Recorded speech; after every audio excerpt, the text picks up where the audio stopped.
3. 해후. 어느 날 밀린다 왕은 코끼리 부대, 기마 부대, 전차 부대, 보병 부대로 이루어진 큰 군대, 사군을 이끌고 성 밖에서 사열했다. 사열을 마친 뒤 토론을 매우 좋아하던 왕은 해를 바라보며 신하들에게 말했다. 아직 시간이 이르다. 이렇게 일찍 성 안으로 들어가서 무엇하겠는가?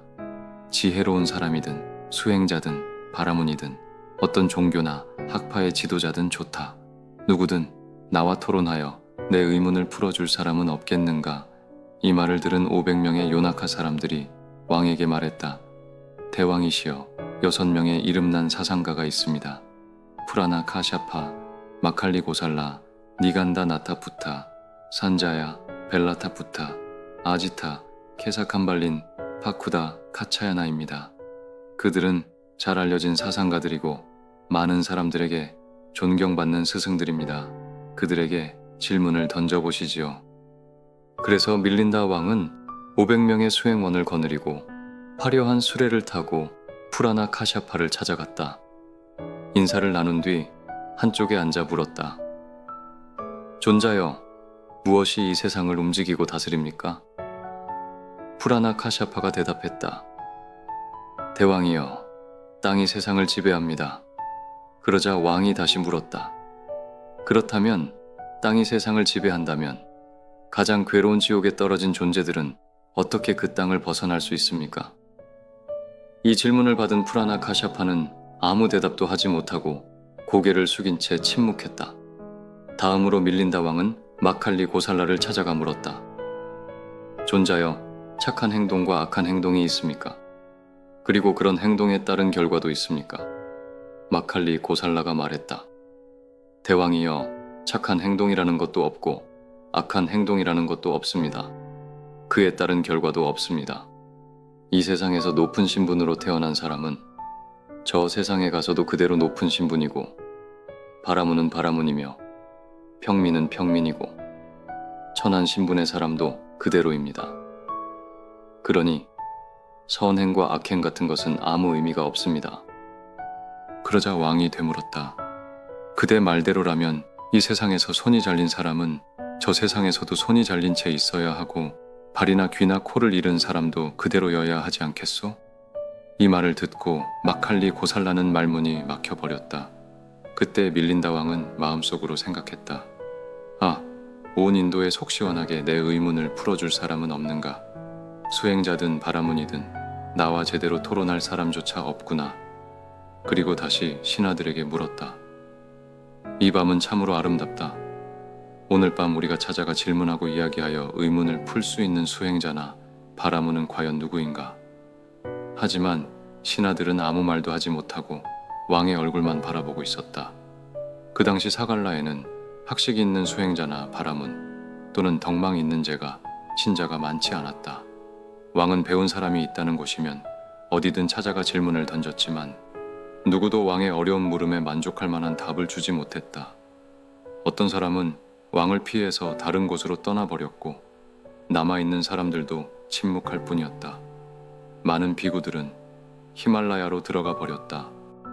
그 무렵 히말라야의 락기다라에는 많은 깨달은 수행자들이 머물고 있었다. 그 가운데 으뜸이던 아사구타 존자는 밀린다 왕의 이야기를 듣고 수행자들을 불러 모아 물었다. 여기 있는 이들 가운데 밀린다 왕과 토론하여 그의 의문을 풀어줄 수 있는 사람이 있는가? 하지만 아무도 나서지 않았다. 2번, 3번 물어도 모두 조용히 있었다. 마침내 아사구타 존자가 말했다. 33천 하늘의 베자얀타 궁전 동쪽에 케투마티라는 하늘 궁전이 있다. 그곳에 마하 아세나라는 존자가 사는데 그가 밀린다 왕의 의문을 풀어줄 수 있을 것이다. 이 말을 들은 깨달은 수행자들은 곧 하늘 세계로 올라갔다. 제석천은 멀리서 그들이 오는 것을 보고 아사구타 존자에게 다가와 예를 올리고 말했다. 존자여, 수행자 대중이 오셨습니다. 무슨 일로 오셨습니까? 제가 도울 일이 있다면 돕겠습니다. 아사구타 존자가 말했다. 인도 사갈라에 밀린다라는 왕이 있습니다. 그는 매우 뛰어난 논객이어서 누구도 상대하기 어렵습니다. 그는 늘 수행자 공동체를 찾아와 질문과 논쟁으로 괴롭히고 있습니다. 그러자 제석천이 말했다. 존자여, 밀린다 왕은 원래 이 하늘 세계를 떠나 인간 세상에 태어난 존재입니다. 케투마티 궁전에 사는 마하세나라면 그의 의문을 풀 수 있을 것입니다. 제가 그에게 인간 세상에 태어나 달라고 청해 보겠습니다. 제석천은 수행자들을 이끌고 케투마티 궁전으로 들어가 마하아세나 천재에게 말했다. 천자여, 수행자 대중이 그대가 인간 세상에 태어나 주기를 청합니다. 하지만 마하아세나 천자는 말했다. 존자여, 인간 세상은 업의 괴로움이 가득한 곳입니다. 저는 그곳에 가고 싶지 않습니다. 이 하늘에서 더 높은 세계로 나아가며 수행을 마치고 싶습니다. 제석천은 몇 번이나 거듭 청했지만 천자는 계속 거절했다. 그때 아사구타 존자가 직접 말했다. 천자여, 우리가 인간 세상과 하늘 세계를 두루 살펴보았으나 밀린다 왕의 잘못된 생각을 바로잡고 부처님의 가르침을 이해시킬 수 있는 이는 그대뿐입니다. 부디 인간 세상에 다시 태어나 부처님의 가르침을 지켜주십시오. 이 말을 듣고 마하아세나 천자는 마음이 움직였다. 내가 분명 밀린다 왕의 그릇된 생각을 꺾고 부처님의 가르침을 이해시킬 수 있겠구나.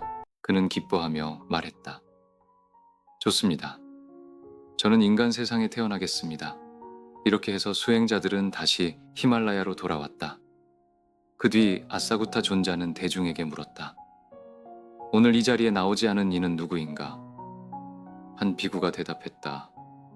존자여, 히말라야에 들어간 뒤 7일 동안 아주 깊은 선정에 들어있는 로하나 존자가 있습니다. 그분께 사람을 보내십시오. 바로 그 순간 로하나 존자는 깊은 선정에서 깨어나 승단이 자신을 기다리고 있음을 알아차리고 곧 대중 앞에 나타났다. 아사구타 존자가 그에게 말했다. 로하나 존자여, 부처님의 가르침이 위태로운 이때 그대는 공동체가 해야 할 일을 모르는 척하고 있습니까? 로하나 존자가 말했다. 존자여, 제가 미처 생각하지 못했습니다. 그렇다면 벌을 받아야 합니다. 존자여, 제가 무엇을 하면 되겠습니까? 아사구타 존자가 말했다. 히말라야 기슬 카장카라라는 바라문 마을에 소누타다라는 사람이 있다. 그 집에 곧 나가세나라는 아이가 태어날 것이다. 그대는 7년 10개월 동안 그 집에 탁발하러 다니며 마침내 그 아이를 출가시켜라. 그 아이가 출가하면 그대의 벌은 끝난다. 로하나 존자는 순순히 받아들였다. 그때 마하세나 천자는 하늘 세계를 떠나 소누타다의 아내 뱃속에 들어갔다. 그 순간 3가지 신기한 일이 일어났다. 무기와 기계들이 저절로 불타고 푸른 곡식이 익었으며 큰 비가 내렸다. 로하나 존자는 그날부터 7년 10개월 동안 그 집에 탁발하러 갔다. 하지만 단 한 번도 밥 한 술 얻지 못했고 인사 한마디 듣지 못했다. 오히려 모욕과 비난만 받을 뿐이었다. 그러던 어느 날 마침내 7년 10개월째 되는 날이었다. 그 집에서 처음으로 다른 집으로 가보십시오 라는 말을 들었다. 그날 저녁 드릴을 마치고 돌아오던 바라문은 로하나 존자를 만나 물었다. 수행자여, 오늘 내 집에 갔었소? 그렇습니다. 갔었습니다. 무엇이라도 얻었소? 예, 얻었습니다. 이 말을 들은 바라문은 불쾌해져 집에 돌아와 가족들에게 물었다. 너희는 그 수행자에게 무엇을 주었느냐? 아무것도 드리지 않았습니다. 다음 날 바라문은 문 앞에서 기다리다가 로하나 존자가 오자 따져 물었다. 어제 아무것도 받지 못했다면서 어째서 얻었다고 말했소? 거짓말을 한 것이오. 그러자 로하나 존자가 조용히 답했다. 바라문이여, 7년 10개월 동안 나는 당신 집에서 다른 집으로 가보시오라는 말 한마디조차 듣지 못했습니다. 그런데 어제는 그 말을 들었습니다. 내가 얻었다고 한 것은 바로 그것입니다. 이 말을 들은 바라문은 마음이 움직였다. 이 수행자는 인사 한마디만 들어도 얻었다고 말하는구나. 먹을 것이나 선물을 받으면 얼마나 더 고맙게 여기겠는가. 그는 감동하여 자기 음식에서 한 술을 떠주며 말했다. 앞으로는 매일 와서 음식을 받아가시오. 그 다음 날부터 그는 로하나 존자의 담담하고 맑은 태도를 보며 점점 더 존경하는 마음을 내었고 마침내 자기 집에서 식사 공양을 해달라고 청했다. 로하나 존자는 식사를 마친 뒤 떠날 때마다 늘 부처님의 말씀 한 구절씩 들려주었다. 그렇게 시간이 흘러 소누타다의 아내는 아들을 낳았고 그 아이의 이름을 나가세나라고 지었다. 아이가 7살이 되었을 때 아버지가 말했다.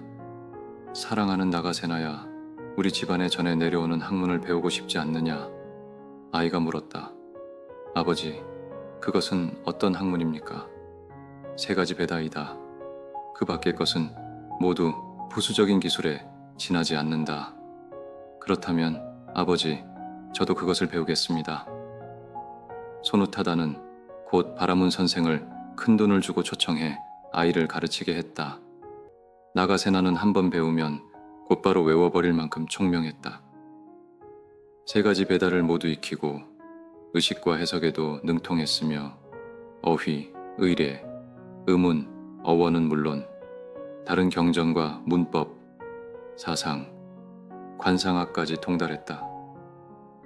그러던 어느 날 나가세나는 아버지에게 물었다. 아버지, 우리 집안에는 이 밖에 더 배울 것이 있습니까? 아니면 이것이 전부입니까? 아버지가 말했다. 이것이 전부란다. 더 배울 것은 없다. 이 말을 들은 나가세나는 혼자 조용한 곳에 가서 깊이 생각했다.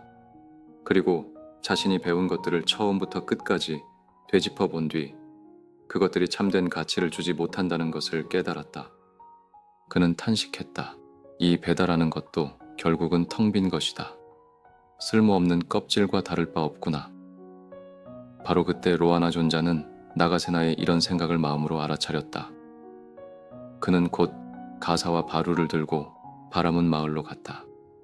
문 앞에 서 있던 나가세나는 멀리서 로하나 존자가 오는 모습을 보고 이상하게 반갑고 기뻤다. 그리고 언젠가 저 존자에게서 진실한 가르침을 배울 수 있으리라는 희망이 생겼다. 소녀는 다가가 물었다. 존자여, 머리를 밀고 누런 옷을 입은 당신은 누구입니까? 얘야, 나는 집을 떠나 수행하는 사람이다. 왜 그런 이름으로 불립니까? 마음의 더러움과 악한 것을 멀리하려고 집을 떠났기 때문이다. 그래서 그렇게 부른단다. 그렇다면 왜 머리를 기르지 않습니까? 로하나 존자는 머리와 수염을 가꾸고 꾸미는 데 따르는 번거로움과 집착이 수행의 장애가 되기 때문이라고 설명했다. 치장하고 향을 바르고 감고 빗고 묶고 염색하고 빠지는 머리카락 때문에 괴로워하는 일들이 모두 수행자의 길과 멀어지게 한다는 것이었다. 소녀는 다시 물었다. 왜 옷도 다른 사람들과 다릅니까? 속인의 옷은 욕망과 쉽게 연결되고 남의 시선을 끌기 쉽다. 하지만 수행자의 옷은 그런 위험이 적다.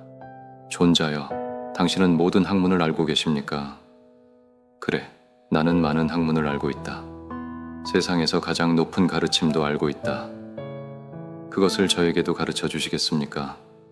가르쳐 주마. 그렇다면 지금 가르쳐 주십시오. 지금은 안 된다. 나는 지금 탁발하러 마을에 내려온 길이다. 그러자 나가세나는 로하나 존자의 손에서 바루를 받아들고 집 안으로 모셨다. 그리고 직접 음식을 가져다 정성껏 대접했다. 식사가 끝나자 소녀는 다시 말했다.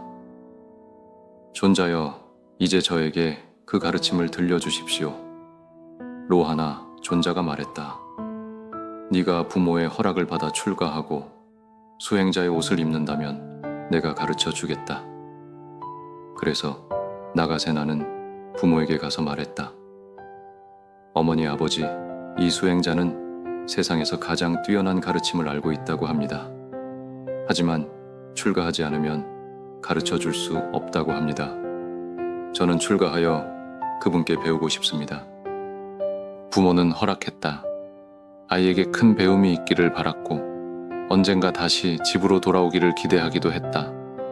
그리하여 로하나 존자는 나가세나를 데리고 암자로 갔다가 다음날 많은 깨달은 수행자들 앞에서 그를 출가시켰다.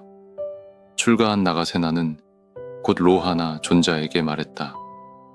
존자여, 저는 이제 당신과 같은 옷을 입었습니다. 약속하신 가르침을 들려주십시오. 로하나 존자는 먼저 무엇을 가르칠지 생각했다. 나가세나는 매우 총명하니 먼저 깊은 교리부터 가르쳐도 되겠다고 판단했다. 그래서 선한 마음과 악한 마음, 그 어느 쪽도 아닌 상태, 마음과 현상을 분류하여 설명하는 여러 가르침들을 차례로 가르쳤다. 그런데 나가세나는 단 한 번 듣고도 모두 완전히 이해했다. 그는 말했다. 존자여, 더 말씀하지 않으셔도 됩니다. 저는 이미 기억했습니다. 그리고 많은 깨달은 수행자들 앞에 나아가 자신이 배운 내용을 모두 설명했다. 무려 7달 동안 깊은 가르침을 설했는데 그때 땅이 흔들리고 하늘 존재들이 찬탄하며 범천은 박수치고 하늘에서는 향가루와 꽃이 비처럼 내렸다. 20살이 되었을 때 그는 완전한 비구의 계를 받았다. 그 다음날 새벽 나가세나는 탁발을 나가며 문득 이런 생각을 했다. 우리 스승은 정말 이상하시다. 부처님의 말씀 가운데 다른 가르침은 제쳐두고 어째서 먼저 어려운 교리부터 가르치셨을까? 그러자 로하나 존자는 그의 마음을 알아차리고 말했다. 나가세나야, 너는 쓸데없는 생각을 했다. 그런 생각은 너에게 아무 이익이 되지 않는다. 이 말을 들은 나가세나는 크게 놀랐다. 아, 참으로 놀랍구나. 스승님께서 내 마음속 생각을 아시는구나. 내가 사과드려야겠다. 그래서 그는 말했다. 존자여, 저를 용서해 주십시오. 다시는 그런 생각을 하지 않겠습니다. 그러자 로하나 존자가 말했다. 그 정도로는 내가 너를 용서할 수 없다. 사갈라라는 도시에 밀린다라는 왕이 있다. 그는 끝없는 질문과 논쟁으로 수행자 공동체를 괴롭히고 있다. 네가 그곳에 가서 그 왕을 꺾고 공동체에 대한 믿음을 일으키게 한다면 그때 내가 너를 용서하겠다. 나가세나가 말했다. 존자여, 밀린다 왕 하나쯤은 문제가 아닙니다. 설령 온 인도의 왕들이 모두 와서 질문한다 해도 저는 다 답할 수 있습니다. 그 뒤 그는 여러 스승을 찾아 배우고 깊은 진리를 스스로 통찰하여 마침내 완전한 깨달음을 이루게 되었다. 그 후 많은 수행자들은 나가세나에게 부탁했다. 밀린다 왕은 어려운 질문과 반론으로 수행자들을 괴롭히고 있습니다. 부디 그를 상대해 주십시오. 나가세나는 자신 있게 대답했다. 밀린다 왕뿐 아니라 온 인도의 왕들이 다 와도 나는 그 모든 질문에 답할 수 있습니다. 두려워하지 마십시오.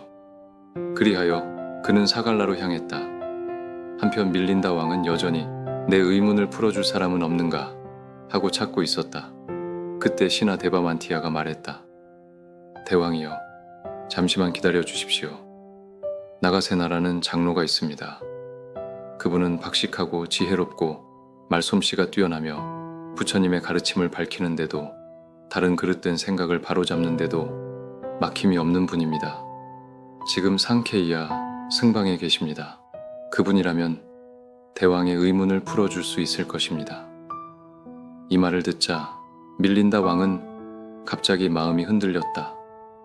두려움과 긴장이 몰려왔지만 애써 태연한 척하며 물었다. 정말 그러한가?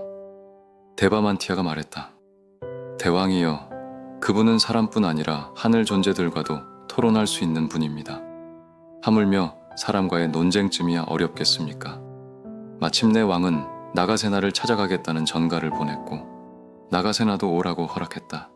밀린다 왕은 500명의 요나카인을 데리고 상케이아 승방으로 갔다. 그때 나가세나는 8만 명의 비구들과 함께 뜰한 정자에 앉아 있었다. 왕은 멀리서 그 장엄한 대중을 보고 물었다. 저 대중은 누구의 회중이냐? 대왕이여, 나가세나 존자의 회중입니다. 그 순간 왕은 몹시 긴장했다. 마치 사나운 짐승에게 둘러싸인 듯 도망칠 곳 없는 자처럼 두려움이 일어났다. 그러나 사람들 앞에서 체면을 잃고 싶지 않았기에 정신을 가다듬고 말했다. 어느 분이 나가세나 존자인지 굳이 알려주지 않아도 된다. 내가 스스로 알아보겠다. 왕은 앞과 뒤와 가운데 앉은 수많은 비구들을 찬찬히 살펴보다가 대중의 중심에 앉아있는 한 비구를 발견했다. 무엇보다도 그에게는 흔들림이 없었다. 두려움도 긴장도 불안도 전혀 보이지 않았다. 왕은 단번에 알아차렸다. 저분이 바로 나가세나 존자이구나. 왕이 데바만티아에게 묻자 그는 대답했다. 그렇습니다. 대왕이여, 저분이 바로 나가세나 존자입니다.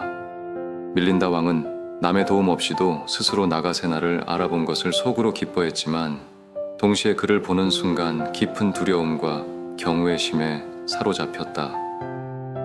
그래서 옛사람들은 이 장면을 이렇게 전했다. 현명하고 청정하며 스스로를 잘 다스리는 나가세나 존자를 보고 밀린다 왕은 이렇게 말했도다. 많은 논사를 만났고 많은 대론을 해보았으나 여지껏 오늘처럼 놀람과 두려움으로 마음을 압도당한 일은 결코 없었다. 정령코 오늘은 내가 패배하고 승리는 나가세나 존재에게 갈 것이다. 내 마음은 몹시 불안하구나.